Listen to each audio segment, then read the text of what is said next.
I flew across the country for my dad's retirement party. But they didn't let me in because it was family only. I didn't make a scene. I just wrote this letter. 3 days later, I woke up to 53 missed calls. It's funny how the brain fills in blanks. Like when you fly across the country for a man who helped raise you, believing deep down that he must have meant to invite you, that there must have been a mistake, typo, a missed email, a last-minute change of plans he forgot to tell you about, something, anything but the truth you don't want to face. I landed that morning, still jet-lagged in a city that didn't feel like home anymore. My heels clicked across the marble floor of the event hotel while I tried to steady my nerves. I'd picked out a simple dress, brought a tasteful bottle of scotch, and tucked a card into an envelope I hadn't sealed yet. The envelope also contained a check that I hadn't told anyone about, not even my therapist. I had been preparing myself to feel out of place. What I wasn't prepared for was not being allowed in at all. The receptionist smiled politely, that kind of forced customer service smile people use when they're about to ruin your afternoon. Name, Eva Carter, I said, smoothing down my dress. I'm here for the retirement party. Daniel Carter. Her eyes flicked down the list on the clipboard, scrolled again, then she frowned. I don't see you on the list. I blinked. Sorry. It's probably under family. I'm his daughter. Her mouth opened, then closed again, right? Of course. Just a moment. She tapped her headset and mumbled something I couldn't hear. Then she looked at me again, all compassion and discomfort. Someone will come speak to you? That was the first red flag. But you know what they say. Love is blind and sometimes dumb as hell.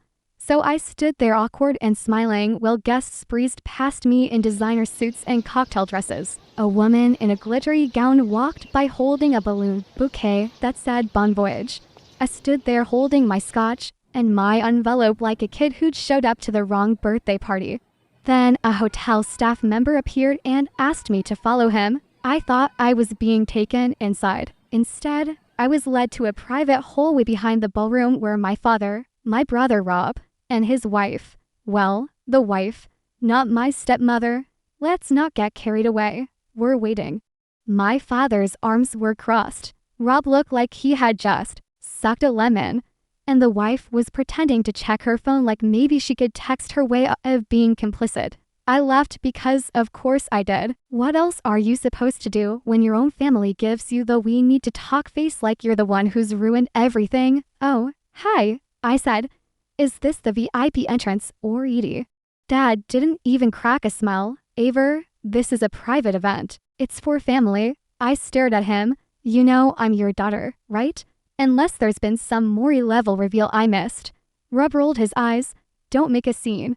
I looked down at the gift bag in my hand, the neat little card sticking out of the envelope, and then back up at the people who were supposed to love me.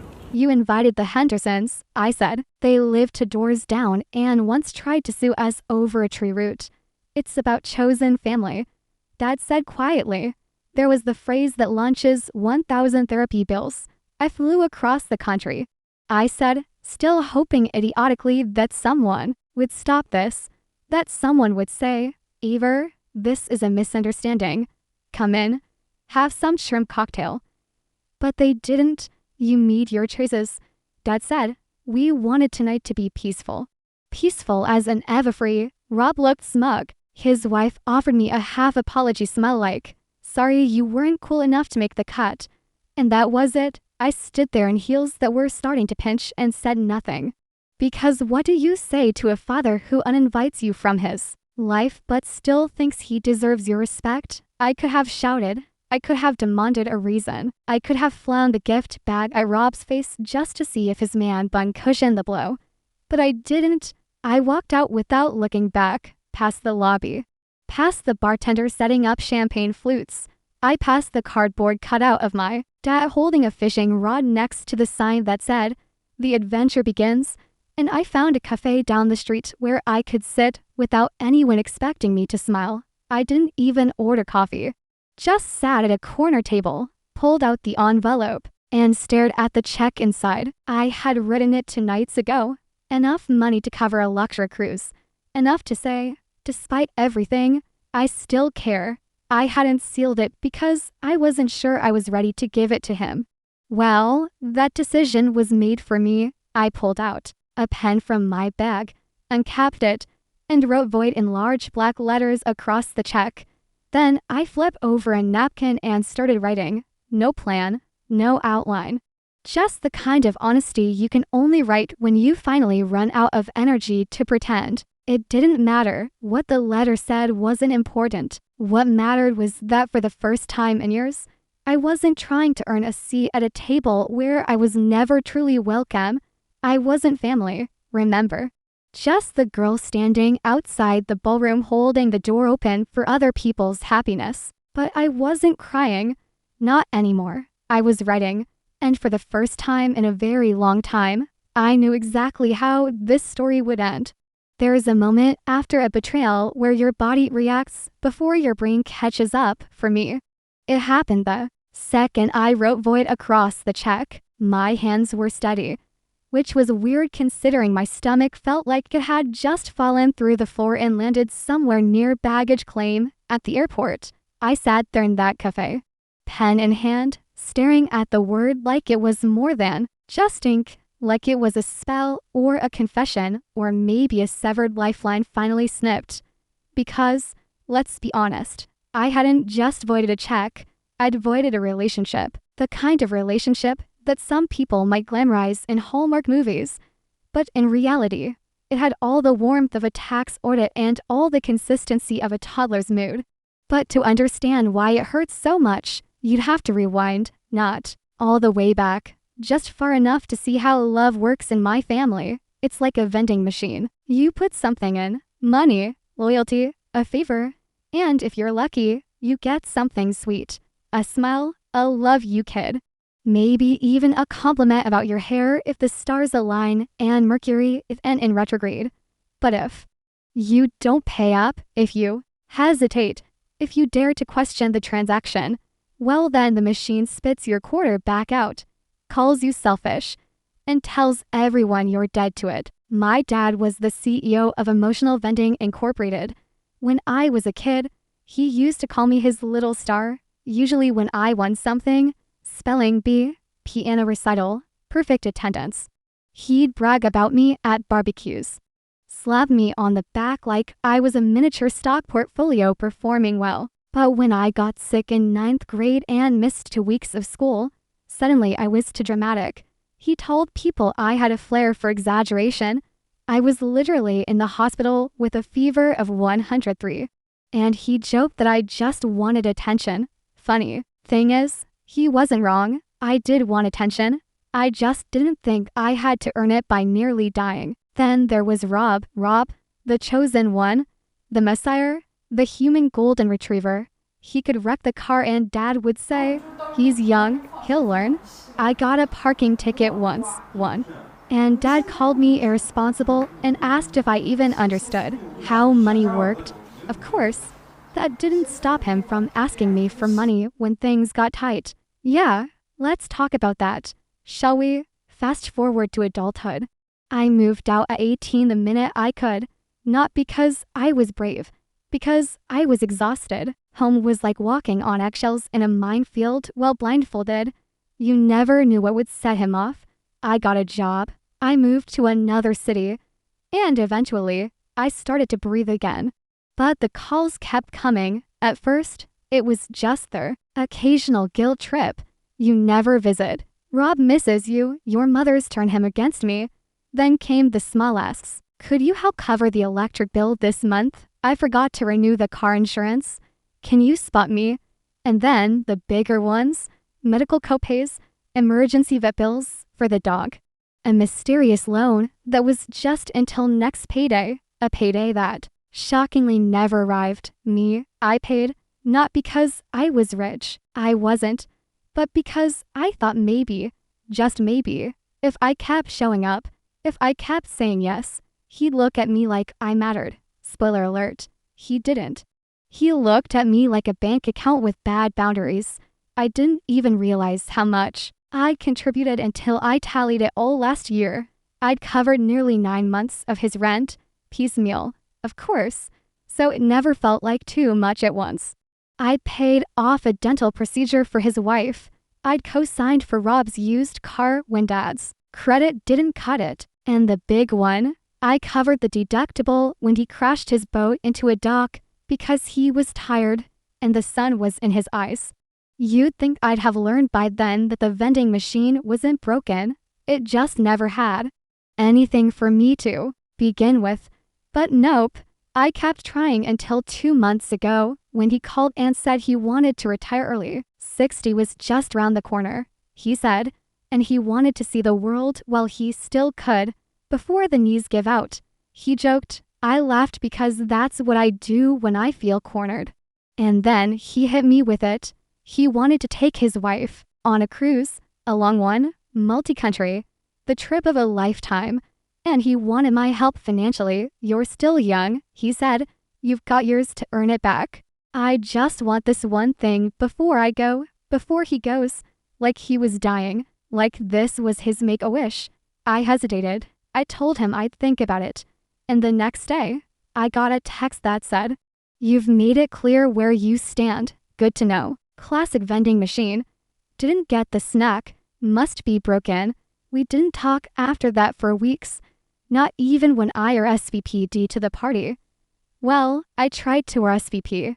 Never got a response. I told myself it was just Dad being distracted, that maybe he was mad, but he wouldn't actually cut me out, which is why when I bought the ticket, packed my bag, and flew across the country, I slipped that check into the envelope anyway, because I was still that kid trying to buy her way into a hug. But that whole scene, that moment when he looked me dead in the eyes and said, "This is family only," it finally broke something in me. Not like a plate shattering, more like a slow, quiet crack that had been there for years, finally splitting all the way through. So yeah, I voided the check, but not out of revenge, out of relief, because for the first time in my life, I saw it clearly. I wasn't walking away from love. I was walking away from a performance, one I'd been cast in without my consent, and I was done auditioning. There's something weirdly satisfying about writing a letter with no intention of sending it. Except this time, I was absolutely sending it. I wrote it in a cafe that smelled like burnt espresso and regret.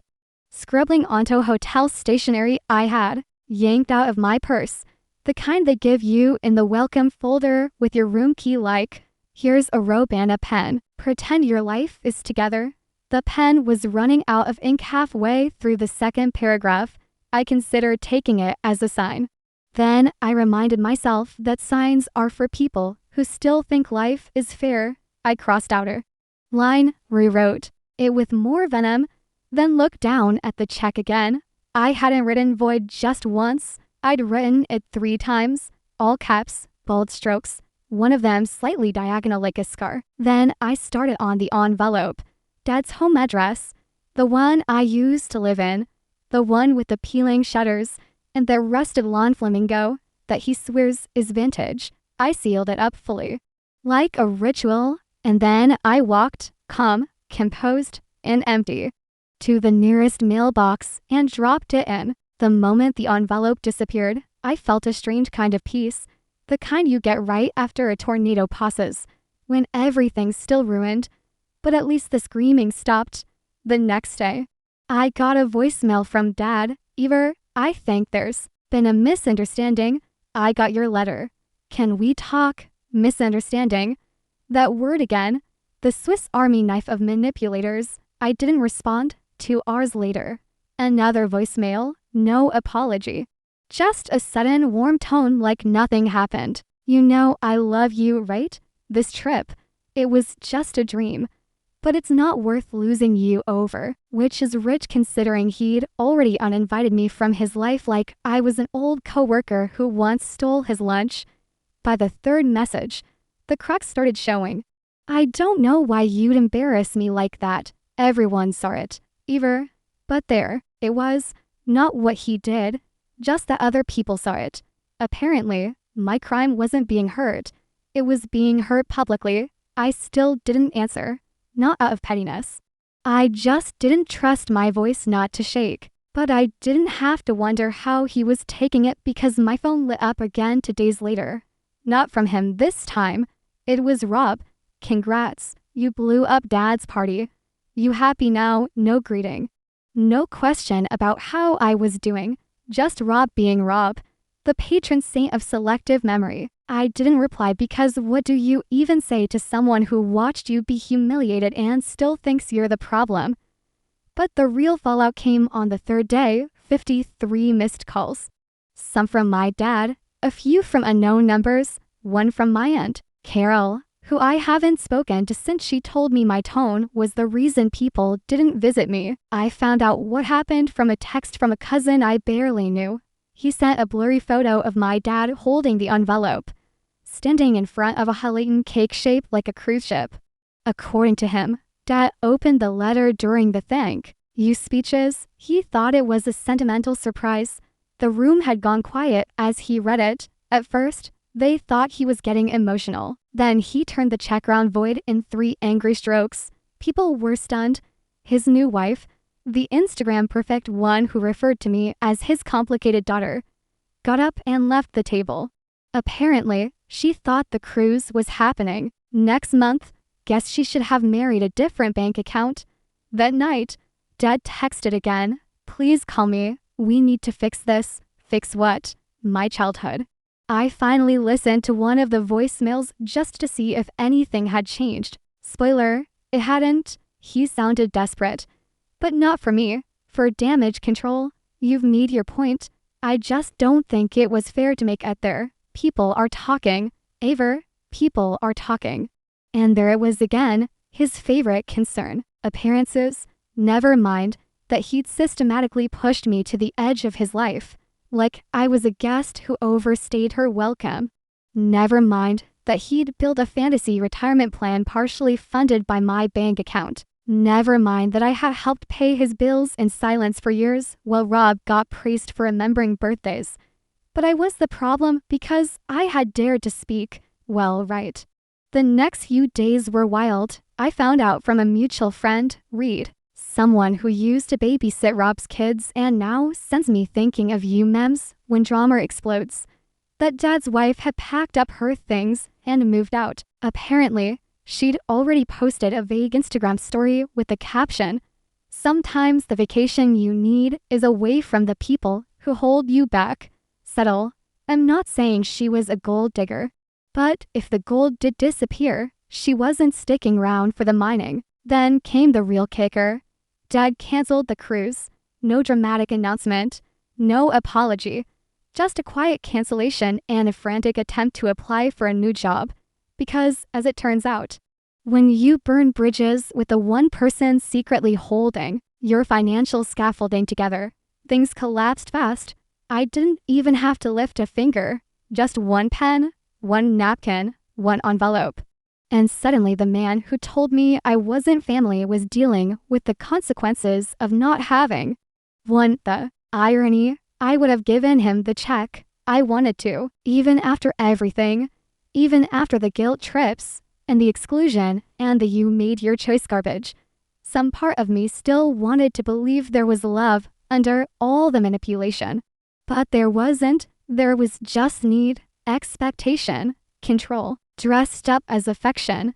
And now there's silence, which oddly enough feels like the first honest thing we've shared in years. You know that moment in a horror movie where the monster is finally gone, but the protagonist still checks under the bed just to make sure? That was me staring at my phone.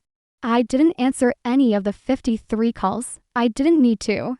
The voicemails were more than enough. Dad sounded like a man who'd realized his parachute wasn't packed and the ground was coming up fast. First message, gentle, charming. Aver, sweetheart, can we talk? I think there's been some kind of misunderstanding. You know I love you. Second message, slightly cracked around the edges. You didn't have to do it like that. That was cruel. People are asking questions. Third message, you've made your point. You embarrassed me in front of everyone. Congratulations.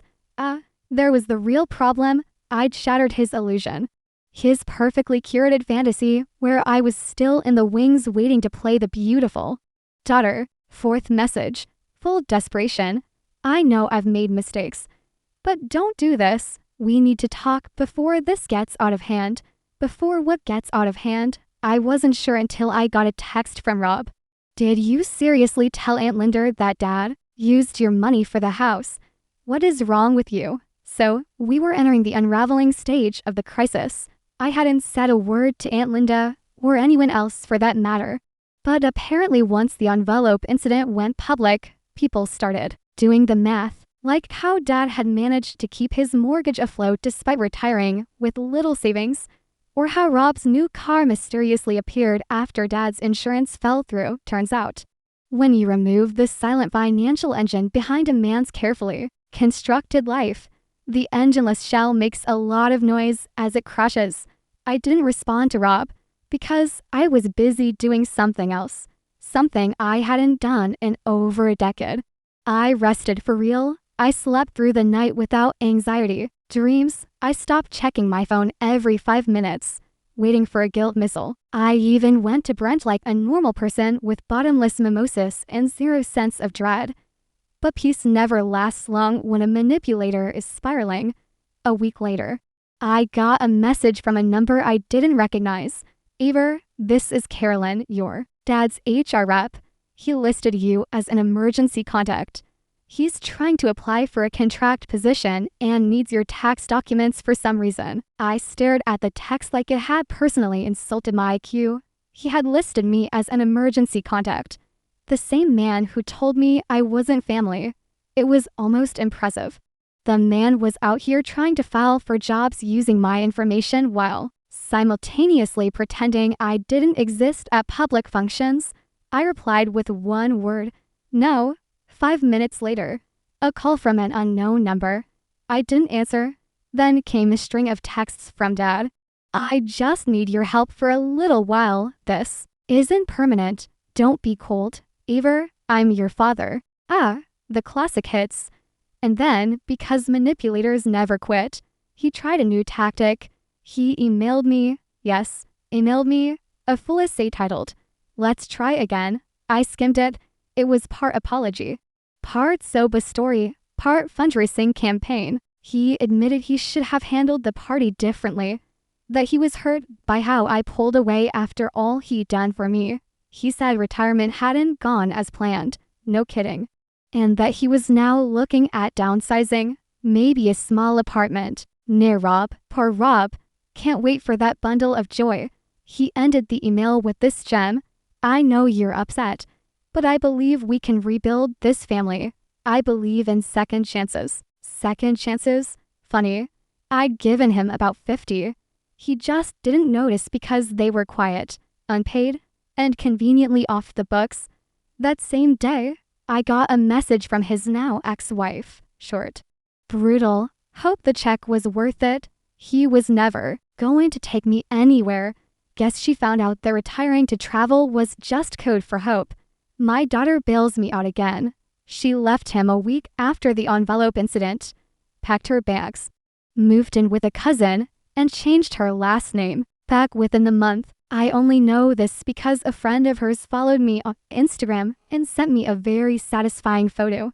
Him at a rental agency filling out forms alone. I didn't respond to her either because the truth is I didn't need to. I had already said everything in the letter, not just the literal words, but the act itself, the message that I wasn't coming back, that I was done pouring myself into a well that never held water. And slowly, the call stopped. The text slowed down.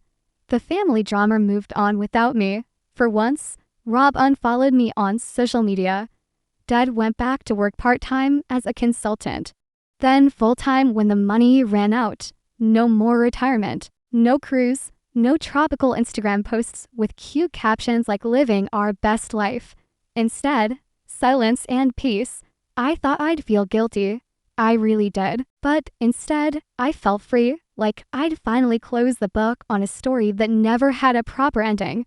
When I kept rereading, hoping the characters would suddenly change, the dialogue would improve, the plot would make sense, But sometimes the only satisfying ending is walking away from the book entirely. Now I'm building something different. My own life, my own peace. No more surprise emergencies. No more guilt-laced favors. No more family-only events where I'm the ghost in the corner, holding a gift no one wants. Just me. And that, my friend, is more than enough. Final scene. I sat on my balcony sipping coffee, watching the sky turn orange over the skyline. My phone buzzed once, just once, Dad's name. One last try. I let it ring. Then I did the most satisfying thing I've done in years. I deleted his contact, blocked the number, and leaned back in my chair, smiling into the wind like someone who had finally stopped knocking on a locked door. So, was I wrong? Was I cruel for sending that letter? For avoiding the check? For refusing to play the beautiful daughter one last time? Or was that the only way to finally break free from a lifetime of emotional debt? I'm not saying I handled it perfectly, but I did what I had to do to protect my sanity. What would you have done? Would you have sent the check anyway? Confronted him in the ballroom? Walked away in silence? Let me know in the comments. I really want to hear your take on it. And if you want more stories with twists, drama, and quiet revenge, don't forget to hit that subscribe button.